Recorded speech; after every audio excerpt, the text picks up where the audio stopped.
आमतौर पर जब कोई सीजीआई रिटायरमेंट लेने वाला होता है, जब किसी सीजीआई का रिटायरमेंट होता है तो उस दौरान वो केंद्र सरकार से अच्छे संबंध बनाना चाहता है। लेकिन यहां बीआर गवई के संदर्भ में दोस्तों बिल्कुल मामला उल्टा नजर आ रहा है। इस समय की एक ऐसी खबर आई जिसने पूरे देश में तहलका मचा दिया है। आपको बता दें, बीआर गवई साहब 23 नवंबर को रिटायर होने जा रहे हैं और उनके अगले जो सक्सेसर हैं, उनके जो अगले उत्तराधिकारी हैं, वो जस्टिस सूर्यकांत होंगे। लेकिन इस बीच एक ऐसा बयान दिया है सीजीआई बीआर गवई साहब ने, जिसने बीजेपी सरकार, डबल इंजन सरकार, मोदी सरकार की नींद उड़ाकर रख दी है। वहीं बीआर गवई 5 ऐसे बड़े फैसले लेने जा रहे हैं रिटायरमेंट से पहले। कहा जा रहा है कि अगर इन्होंने इस पर फाइनल फैसला ले लिया तो इनका जो नाम है इतिहास में अमर हो जाएगा। लेकिन दोस्तों सबसे पहले बात करते हैं कि आखिर केंद्र सरकार से बीआर गवई साहब इतने ज्यादा नाराज क्यों हैं। दोस्तों सबसे पहले आप इस हेडलाइन को देखिए, केंद्र सरकार से क्यों नाराज हैं सीजीआई बीआर गवई। इसी माह है रिटायरमेंट। एक और सुर्खी आपके सामने, सरकार मेरी बेंच से बचना चाहती है। आखिर ऐसा क्यों बोले चीफ जस्टिस बीआर गवई? ऐसा लगता है केंद्र सरकार मेरी बेंच से बचना चाहती है। सीजीआई बीआर गवई ने ऐसा क्यों कहा? एक और हेडलाइन जो बहुत ज्यादा सुर्खियां बटोर रही है, सुप्रीम कोर्ट वर्सेस केंद्र सरकार सीजीआई के इस विस्फोटक बयान से बवाल बोले लगता है आप हमसे बचना चाहते हैं। यह बयान बीआर गवई साहब ने मोदी सरकार के लिए दिया है। दोस्तों आज सुप्रीम कोर्ट में सुनवाई के दौरान एक गजब नजारा देखने को मिला। यहां पर सीजीआई बीआर गवई ने मोदी सरकार द्वारा की गई नई बेंच की मांग को सिरे से खारिज कर दिया और कड़ी नाराजगी जाहिर करते हुए केंद्र सरकार को ही फटकार लगा दी। तो जो पीठ सुनवाई कर रही थी उस पीठ से सरकार सहमत नहीं थी। इसीलिए केंद्र सरकार ने, मोदी सरकार ने कहा कि हमें एक नई पीठ चाहिए। इसको लेकर आज बीआर गवई बहुत ज्यादा नाराज दिखे और मोदी सरकार पर बहुत तल्ख टिप्पणी भी उन्होंने की है। सोचिए दोस्तों, ऐसे दौर में बीआर गवई साहब मोदी सरकार से पंगा ले रहे हैं जब वो रिटायरमेंट के कगार पर हैं, जब वो सीजीआई की कुर्सी छोड़ने वाले हैं। आमतौर पर ऐसा नहीं होता है।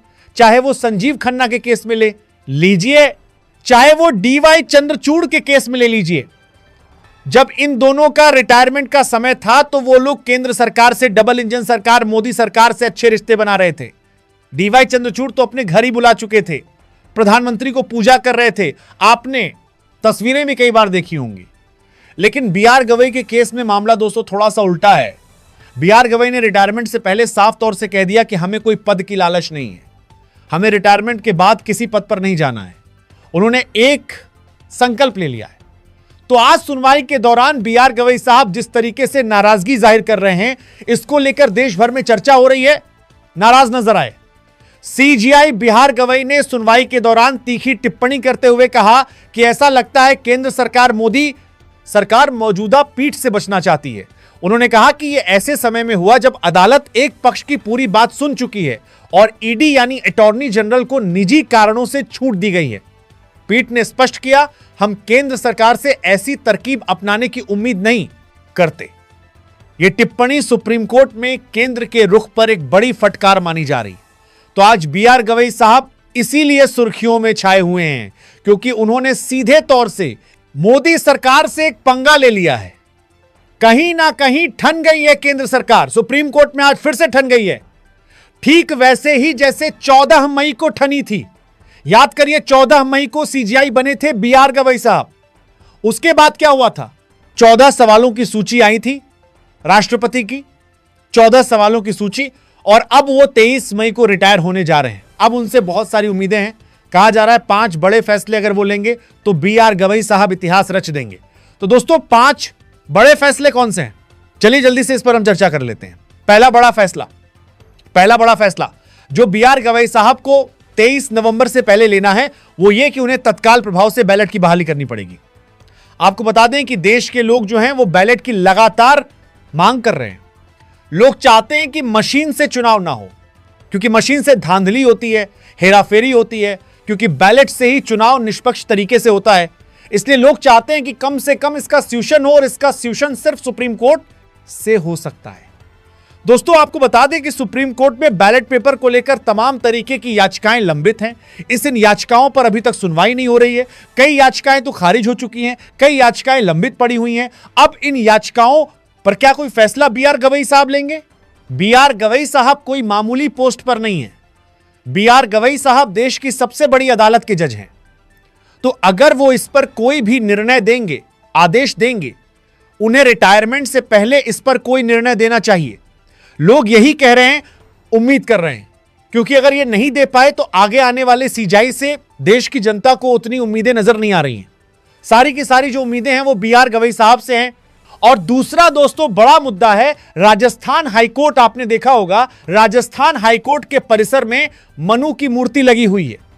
हमारा देश संविधान से चल रहा है, मनु के विधान से नहीं चल रहा है।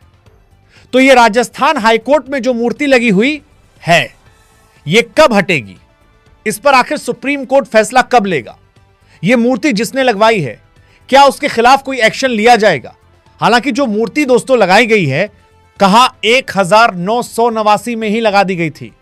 सोचिए, पूरे देश के किसी भी अदालत में ऐसा कोई वाक्य, ऐसा कोई नजर नहीं मिलता है, ऐसा कोई उदाहरण नहीं मिलता है जहां पर किसी हाईकोर्ट में मनु की मूर्ति इस तरह से लगाई गई हो। लेकिन राजस्थान हाईकोर्ट में यह मूर्ति लगाई गई है, लेकिन यह मूर्ति आज तक नहीं हटाई जा सकी। इसको लेकर भी लोग पहल कर रहे हैं। अंबेडकरवादी लोग चाहते हैं कि यह मूर्ति हट जाए, लेकिन इस मूर्ति को अभी तक नहीं हटाया गया है। बड़ा सवाल यह है, क्या बी.आर. गवई साहब इस मूर्ति पर कोई फैसला लेंगे?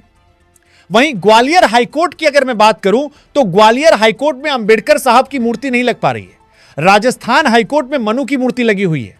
तो फिर ग्वालियर हाईकोर्ट में बाबा साहब की मूर्ति कब लगेगी?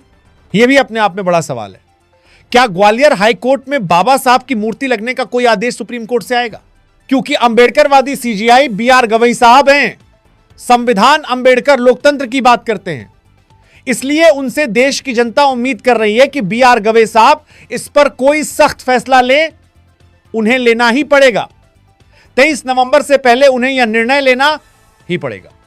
दोस्तों, तीसरा बड़ा मुद्दा बी.आर. गवई साहब के सामने आया है बोधगया। बोधगया में आप जानते हैं बीटी एक्ट को रिपील करने की लगातार मांग हो रही है। बोधगया टेंपल 1949 को रिपील किया जाए, खत्म किया जाए, क्योंकि ये जो बीटी एक्ट 1949 है, यही बौद्धों को अधिकार नहीं दे रहा है। अगर ये एक्ट हट जाए जिसे बिहार सरकार ने बनाया था, तो फिर बौद्धों को बहुत बड़ी राहत मिलेगी, बौद्धों को अपना बहुत बड़ा अधिकार मिलेगा। बोध गया जो महाबोधि बिहार है वो उनका हो जाएगा। लोग कह रहे हैं कि बौद्धों को उनकी विरासत को सौंप देना चाहिए, लेकिन अड़चन है बीटी एक्ट। क्या सीजीआई बी.आर. गवई साहब जो अंबेडकरवादी हैं, बौद्ध सीजीआई हैं, पहले बौद्ध सीजीआई हैं, क्या इस मसले पर बी.आर. गवई साहब कोई निर्णय लेंगे? देश की जनता को बी.आर. गवई साहब से बहुत उम्मीदें, बहुत ज्यादा उम्मीदें, और अभी उनके पास 19 से 20 दिन बचा हुआ है। करीब करीब देखिए तो 2 हफ्ते बचा हुआ है। छुट्टी निकाल दिए तो उनके पास 2 हफ्ते बचा हुआ है। इन 2 हफ्तों में क्या वो बीटी एक्ट को लेकर कोई आदेश निर्देश जारी करेंगे? वहीं बी.आर. गवई साहब के सामने एक बड़ा मुद्दा और आया है, वो ये कि उमर खालिद को आखिर जमानत कब मिलेगी।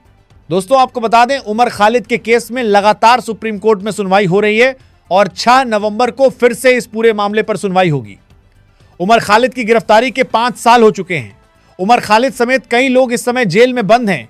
ट्रायल भी शुरू नहीं हुआ था, हालांकि ट्रायल अब शुरू हो चुका है। सुप्रीम कोर्ट में सुनवाई हो रही है और श्रेय बी.आर. गवई साहब को ही जाता है कि गवई साहब की वजह से ही सुप्रीम कोर्ट में पूरा मामला आया है, क्योंकि बेल नियम है, जेल अपवाद है। बेल नियम है, जेल अपवाद है। इसी सिद्धांत का पालन किया जाएगा तो उमर खालिद को भी जमानत मिल जाएगी। और अगर उमर खालिद को सुप्रीम कोर्ट से जमानत मिलती है तो इसका श्रेय भी बी.आर. गवई साहब को जाता है। अगर ईवीएम बैन होता है, बैलेट की बहाली होती है, इसका श्रेय ये बी.आर. गवई साहब को जाता है। और अगर राजस्थान हाईकोर्ट से मनोमूर्ति लगती हटती है तो इसका श्रेय बी.आर. गवई साहब को जाता है। बोधगया के मामले में बीटी एक्ट अगर रिपील होता है तो इसका श्रेय बी.आर. गवई साहब को जाएगा। उमर खालिद को जमानत मिलेगी तो बी.आर. गवई साहब को इसका श्रेय जाएगा। तो अब बी.आर. गवई साहब को यह सोचना है कि वो क्या फैसला लेंगे इन 5 बड़े मुद्दों पर। अगर फैसला ले लिया तो दोस्तों उनका जो नाम है इतिहास के स्वर्ण अक्षरों में दर्ज हो जाएगा। उनका नाम इस देश में अमर हो जाएगा कि इस देश में कोई सीजीआई था जिसने इतने बड़े स्टेप लिए, इतनी बड़ी उपलब्धि। तो जिस तरीके से वो रिस्क ले रहे हैं, क्योंकि सरकार से ठन चुकी है और कहा जा रहा है बहुत ज्यादा सरकार से नाराज हैं, तो अगर इस दौरान वो अपने 2 हफ्तों के अंदर कोई बड़ा फैसला इन मसलों पर लेते हैं तो जाहिर तौर पर बहुजन समाज जो खासतौर से है, जो SC ST OBC लोग हैं, जो अंबेडकरवादी हैं, उनके हमेशा हमेशा के लिए ठनी हो जाएंगे। बहरहाल दोस्तों, इस वीडियो में इतना ही। आपको क्या लगता है, क्या BR गवई साहब इन तमाम मुद्दों पर कोई फैसला ले पाएंगे? आप लोगों को BR गवई साहब से कितनी उम्मीदें हैं? राय दीजिएगा। बहुत बहुत धन्यवाद।